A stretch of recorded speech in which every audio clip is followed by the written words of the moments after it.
Bonjour à tous. Difficile dans le contexte actuel de vous parler d'autre chose que cette énième réforme des retraites. Elle polarise les attentions et hystérise tous les débats. Alors une fois n'est pas coutume, je ne vais pas rentrer dans le fond du dossier, mais je vous propose de parler de la forme.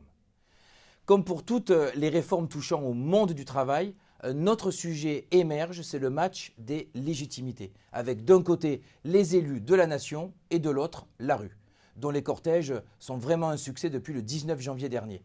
Depuis 100 ans, la CFTC et ses dirigeants ont toujours été fidèles à la République et à ses institutions. Je réaffirme ici notre profond respect dû aux élus de la République. Conformément aux modalités prévues par nos institutions, ils sont pleinement légitimes à légiférer, c'est-à-dire à faire des lois, quand bien même ces lois ne correspondent pas à nos analyses ou à nos attentes. Ceci étant rappelé, j'affirme avec la même force que la rue n'est pas dépourvue de légitimité à s'opposer à un texte de loi. La liberté de manifester reste un droit fondamental dans notre Constitution. Et puis la rue, elle est parfaitement encadrée par une intersyndicale dont le savoir-faire, le savoir-être contraste avec l'attitude des députés à l'Assemblée nationale. À certains de nos élus et autres commentateurs qui contestent nos actions sur les plateaux télé ou radio, je veux rappeler d'où nous tirons notre légitimité à agir.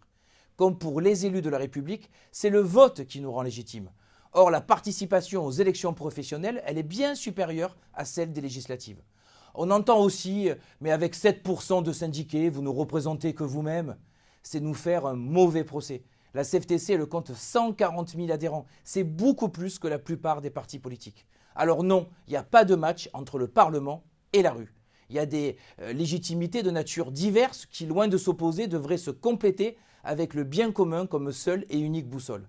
Une démocratie apaisée et mature saurait entendre les millions de Français qui rejettent massivement cette réforme et elle saurait revoir sa copie sans porter atteinte à l'honneur de nos élus.